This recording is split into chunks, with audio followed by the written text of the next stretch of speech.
She stared at the folded paper in his hand. Thick, expensive parchment, sealed with wax. A strange symbol, inked in red, bled through the edges. His lips curled in amusement as he leaned back on the velvet armchair. Glass of bourbon tilting slightly in his fingers.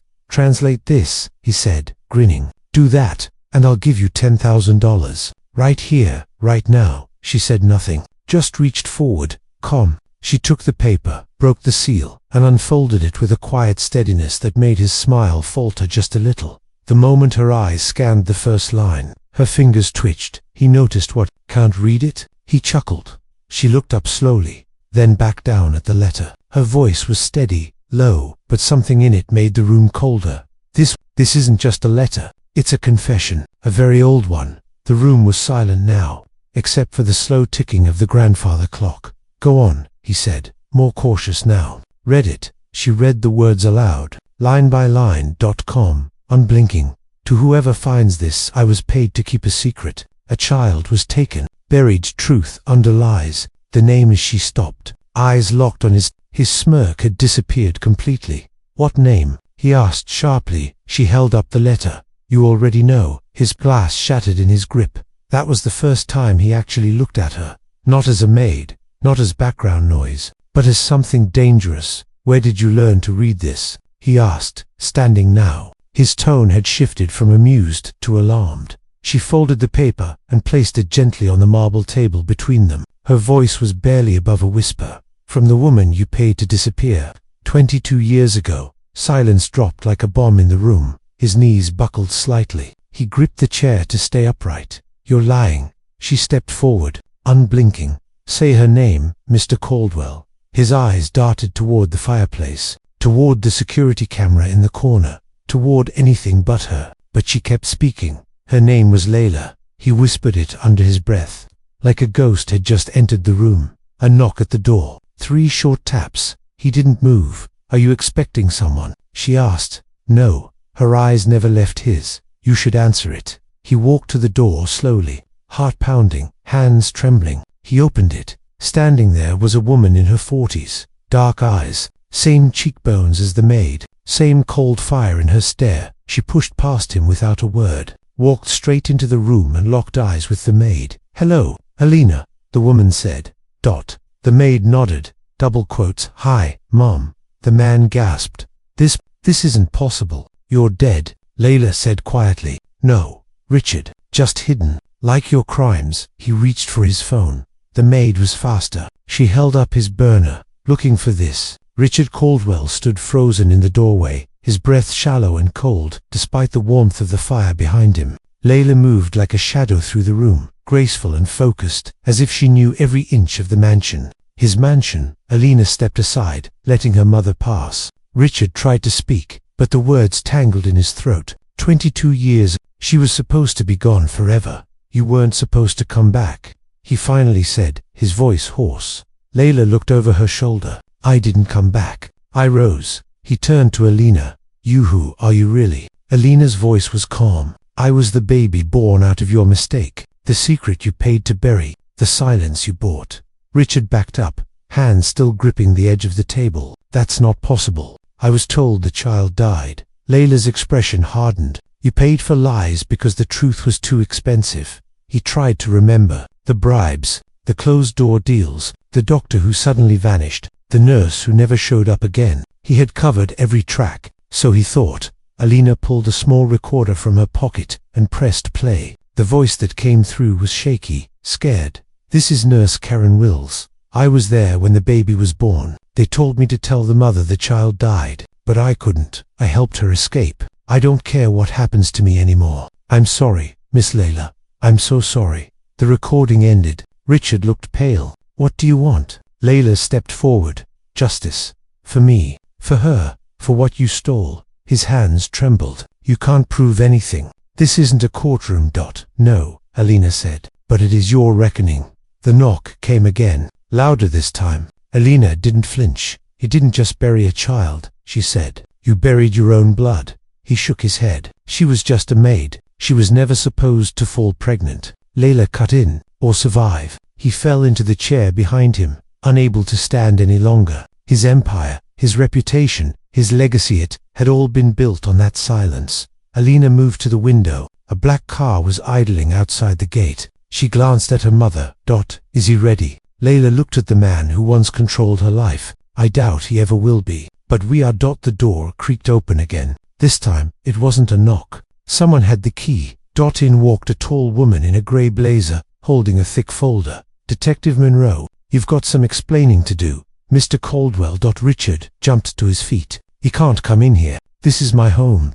Not anymore, sir. Not once the investigation opens. I suggest you call your lawyer. She handed the folder to Alina. Inside were documents, names, dates, transactions, proof, collected over years, quietly, patiently. How did you even find all this? He muttered. Layla looked him dead in the eyes. The moment you thought you won was the moment I started preparing. He looked like a man who'd aged 20 years in 10 minutes. Detective Monroe signaled to the two officers behind her. They stepped forward. Richard Caldwell, you are under investigation for obstruction of justice, falsifying medical records, and conspiracy to commit fraud. Please come with us. As the cuffs clicked around his wrists, he looked at Alina with something between rage and desperation. You don't know what you've done. Alina stared back. No, you don't know what we survived. As he was escorted out, Layla reached into her coat and placed an envelope on the table. Inside was the original letter, the one he had dared Alina to translate,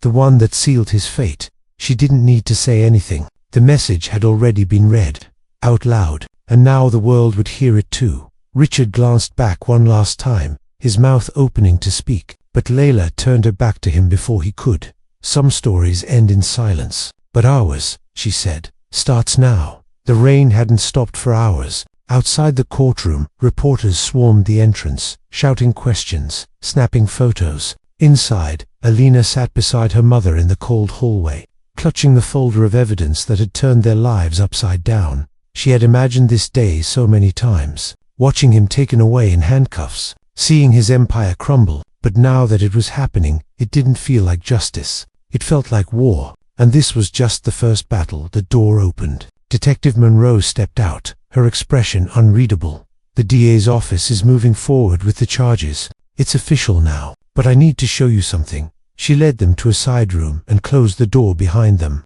Then she placed a single photo on the table, a blurry image taken from a security camera. A woman, late 30s, sharp face, dark hair pulled back tight. Alina didn't recognize her. Layla did. That's Evelyn. She was Richard's assistant. Quiet, obedient. I thought she left the country years ago. Detective Monroe nodded. She didn't. She's still here, and she's moving money under Richard's name.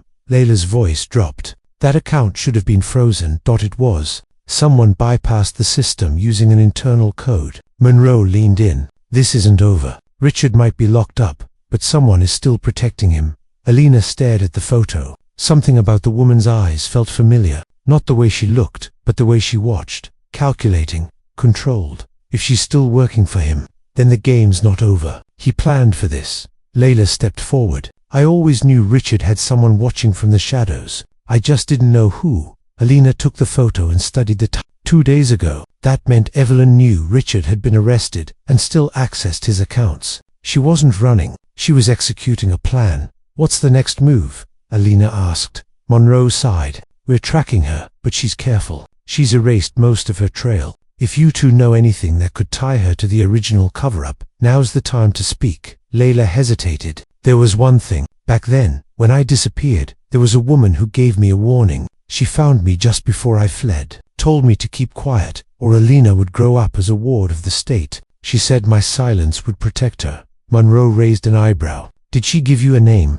No, but she had the same necklace Evelyn's wearing in this photo. A gold serpent wrapped around a red stone. Alina felt a chill crawl up her spine. That wasn't a fashion piece. It was a symbol, and she had seen it before. Years ago, in a drawer at the orphanage where she volunteered, she had come across a similar necklace. She remembered asking the director about it. The woman had turned pale and said it was left behind by a donor who used to visit the children. Someone who vanished after a scandal. Could Evelyn have been involved with more than just Richard's business? Alina spoke carefully. I think she was working with the adoption agency. If she was moving kids or falsifying records, it's bigger than just Richard. It's a network. Monroe's jaw tightened. If that's true, we need to move fast. "Do you still have contacts at the orphanage?" Alina nodded. "I'll reach out tonight." That night, while the city slept under a blanket of rain, Alina sat at her desk, scanning old files. Layla stood behind her, arms crossed, silent but alert. Suddenly, Alina froze. She found the donor ledger. The name listed for multiple years was Evelyn Ray Carter. Under purpose of visit, it read, "Special Review, Confidential Case Access." She highlighted the entries. "Look at the dates. They line up with the years Richard's company went public. Every visit happened just before major investor meetings. You'd think she was funneling money through fake adoptions." Layla asked. "Or moving people, silencing witnesses, hiding children." Alina's phone buzzed. A message from an unknown number. "You should have stayed quiet. Your mother got lucky once. You won't." She showed it to Laila. "It's her," Layla said. "She knows we're close." Alina looked back at the screen. "I'm not afraid," she whispered. Layla placed a hand on her daughter's shoulder. "Then it's time to finish what I couldn't." All those years ago, the warehouse sat at the edge of the city, buried between rusted shipping containers and a row of abandoned factories. To most, it looked empty, just another forgotten piece of industrial rot. But Alina knew better. The ledger pointed here. The last 3 children listed under Evelyn's visits were all connected to this address. Alina wore a maintenance uniform. No ID, no phone, just a body cam hidden inside her jacket, streaming everything to Detective Monroe, who waited in a surveillance van 2 blocks away. Layla had begged her not to go in alone, but Alina had insisted. Evelyn wouldn't speak to the police. She wanted to see Alina face to face. She entered through the side door, a narrow metal passage that echoed with every step. Inside, the space was cleaner than expected. White walls, glass offices. It wasn't a warehouse at all. It was a clinic. There were no patients, no doctors, just silence and the soft hum of electricity. A woman's voice echoed from the end of the hall. "You're braver than your mother." Alina didn't flinch. She followed the voice into a large room lined with filing cabinets and screens. Evelyn stood in the center, dressed in gray, her serpent necklace catching the light. "You've grown up," Evelyn said, like she was speaking to a long-lost niece. "I watched you from the very beginning." Alina kept her hands loose at her sides. "You used children like currency. You moved them like numbers on a spreadsheet and saved them from what? Life in shelters, abuse. I gave them homes. I gave you a future. You're standing here because of me." Alina's stomach turned. "You lied to mothers. You falsified records. You covered for a man who buried his own child's existence." Evelyn stepped closer. Richard was one of many. He had power, but he was never the one pulling strings. "You think this ends with him?" Alina narrowed her eyes. "Then tell me who does." Evelyn smiled, slow and cold. "You're not ready for that answer, and you never will be." Before Alina could move, a sharp sting hit her neck. She reached up, pulling out a dart, thin as a sewing needle. The room tilted. Her vision blurred. She stumbled back, trying to stay upright, but her knees buckled. "You should have left the past buried," Evelyn said. "Some truths don't heal. They poison."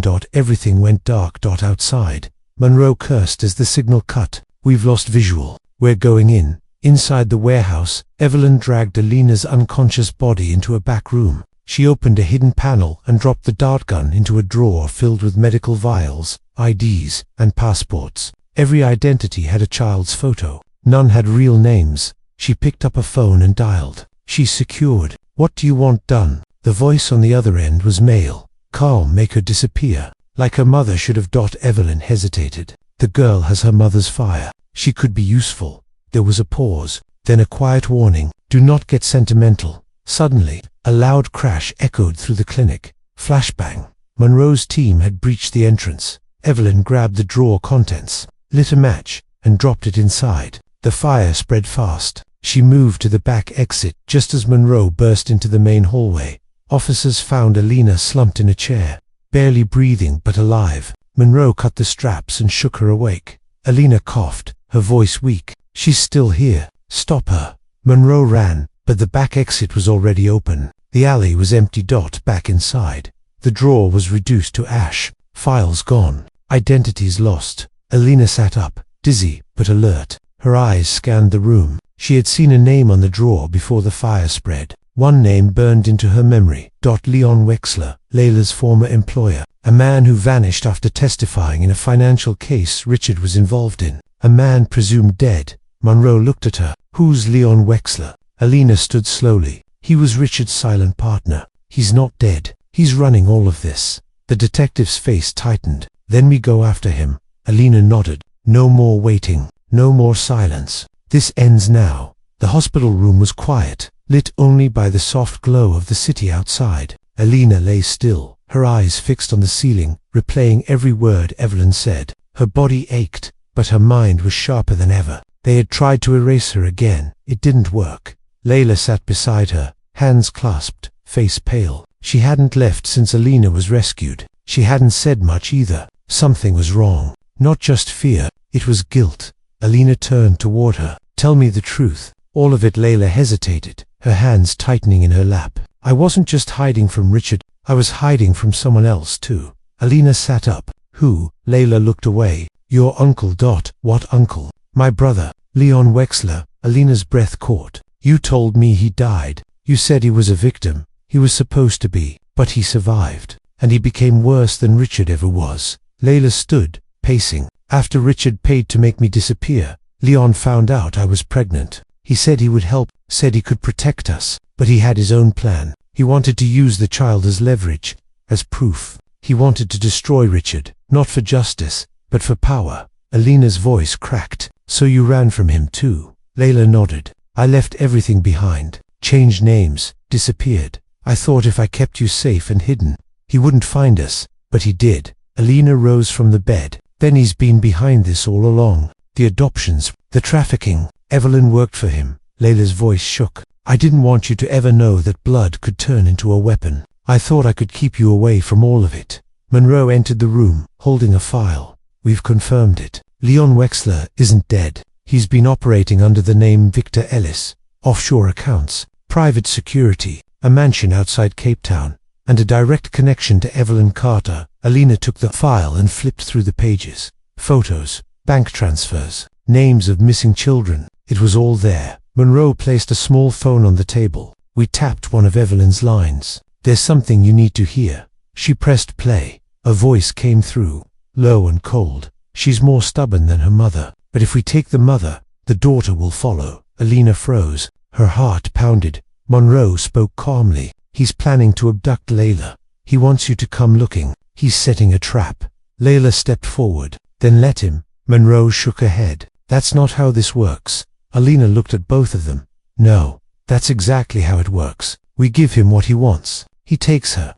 I follow, but I don't go in unarmed. Monroe hesitated. That's dangerous. You could both be killed. Alina met her eyes. Or we end this, all of it, forever. That night, Layla left the hospital under the cover of darkness. Not with officers, not in a police van. Alone, just like she had done 22 years ago. Only this time, she wasn't running. She walked into the trap. Leon's men took her outside a private airstrip. She didn't fight, she didn't scream. She just stared at the man waiting beside the jet. He looked older, scarred, but those eyes still burned. Hello. Sister Layla said nothing. You've aged well, Leon said. Still stubborn, still foolish, just like mother. She didn't respond. He gestured to the plane. Come on, it's a long flight. You and I have a lot to talk about. Behind them, in the distance, a small tracker blinked inside Layla's shoe. Alina watched the signal on a secure screen. Sitting inside Monroe's operations van with 2 agents and a silence that stretched like a blade, they had one shot. No backup. No second chances. Monroe looked over. You sure you want to do this? Alina stood, pulled her jacket tight, and nodded. He took everything from my mother. He tried to take me. I'm done hiding. Monroe handed her a communicator. Stay sharp. We move on your signal. As the jet's engine roared to life, Alina stepped into the night with nothing but a name and a plan. Leon Wexler was about to learn the same lesson Richard Caldwell had. This time, the silence was finished. The private estate rose like a fortress on the edge of the South African coast, surrounded by cliffs and ocean. Alina moved through the shadows in silence, her heartbeat steady. The tracker in her mother's shoe had gone still. They were inside. This was her only chance. Monroe's voice came through the earpiece. We're 2 minutes behind you. Be careful. Alina slid past the guards and entered through a side entrance. The hallways were cold and lined with expensive art. Everything about this place screamed wealth built on buried pain. She had no weapon, just a camera in her jacket and a recording device in her pocket. She found them in a room at the back of the house. Layla sat in a chair, bruised but alive. Leon stood across from her, hands behind his back, calm like a man playing chess. He didn't see Alina slip inside. "You're still pretending this is justice," Layla said. "Still believing the world owes you something." Leon's voice was smooth. "I don't pretend. I make the world pay for what it took from me. You ran from the family. You made your choices. You chose a maid's life over power. You threw away everything we could have built together. I chose a life where my daughter wouldn't become a monster." Leon laughed, sharp and bitter. "And yet, here she is." He turned. Alina stepped out of the shadows. She faced him without fear. "You know what I remember most, Uncle? That my mother never taught me to hate, not even after everything." Leon tilted his head. "Then she failed you." Alina took a step closer. "No, she saved me." She threw a flash drive onto the table between them. It slid to a stop under the lamp. "What's this?" "Evidence," she said. "Names, documents, everything Evelyn destroyed. I rebuilt it. It's all been backed up to the cloud, and it's already in the hands of the authorities." Leon's face hardened. "This ends with you behind bars. Just like Richard." He moved fast. Too fast. She expected rage, but not the blade he pulled from his coat. He lunged toward her. Layla screamed. Alina dodged, barely missing the strike. He came again. This time, she grabbed the lamp and swung. It shattered against his arm, buying her seconds. Enough for Monroe's team to crash through the doors behind her. Leon turned to run but found guns aimed at him. He froze. Monroe stepped forward, cuffs ready. "Leon Wexler, you're under arrest for human trafficking, conspiracy, and attempted murder." He looked at Alina one last time. His eyes weren't angry. They were proud. "You're just like me." Alina stared back. "No, I'm nothing like you." They dragged him away. Layla collapsed into her daughter's arms. They didn't speak. They didn't need to. It was over. 3 months later, the courtroom was full. Cameras lined the back. Journalists scribbled notes. Victims sat quietly in the front rows, their eyes wide with hope. Alina stood at the podium. She wore no makeup, no designer clothes, just a black dress, and the strength of every scar she carried. She read the names of the children rescued from Leon's operation, names that had been hidden, names that now had a voice. "This is not a story about revenge," she said. "This is a story about silence, and what happens when we stop accepting it." Her voice didn't shake. It rang out clear. "We are not defined by the people who hurt us. We are defined by what we do when we survive." Layla sat in the front row, tears in her eyes. When Alina stepped down, the courtroom rose to its feet. Later that night, they sat on the rooftop of their small apartment. The air was warm. The city lights flickered below. "You're not done, are you?" Layla asked. Alina shook her head. "There are more like him, more stories buried." Layla smiled. "Then I'll be right here when you need me." Alina looked at the stars. For the first time in her life, she felt peace. Sometimes, the truth doesn't set you free. It teaches you how to fight. The end.